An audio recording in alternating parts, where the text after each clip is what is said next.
Après la joie et la solennité du moment en ayant été aux premières loges dans la cathédrale et place du Palais le 19 novembre, les consuls honoraires représentant Monaco sur le continent nord-américain auront pu mettre à profit leur séjour monégasque en découvrant différentes facettes de Monaco.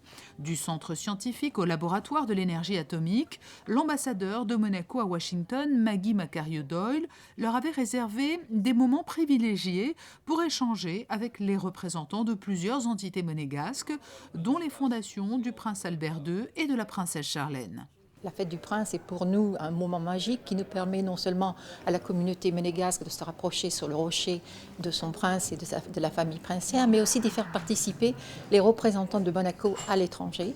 Et lorsque nous avons tous nos consuls honoraires qui se sont déplacés des États-Unis spécialement pour cette visite, c'est un moyen aussi de leur faire découvrir ce qui se passe à Monaco et puis aussi de leur permettre de pousser un peu plus les aspects de Monaco qui sont les plus intéressants à promouvoir internationalement.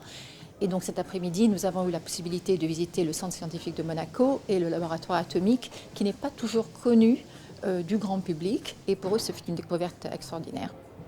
Parmi les consuls honoraires présents, certains assistaient pour la première fois à Monaco à la fête nationale dans le cadre de leurs fonctions. C'est le cas de Rina Spence, qui est le nouveau consul honoraire de Monaco à Boston. C'était super, c'était impressionnant, c'était vraiment quelque chose de plus spectaculaire que j'ai pensé et ça m'a vraiment touchée. Et quand on avait après l'église, on est allé sur la place devant le palais de voir le prince et la princesse et les petits-enfants. C'était vraiment en famille, on sentait vraiment en famille ici. Rina Spence, qui nourrit déjà de nombreux projets dans le cadre de ses nouvelles fonctions, elle espère pouvoir développer dans les semaines qui viennent des passerelles scientifiques mais aussi éducatives entre la principauté et Boston.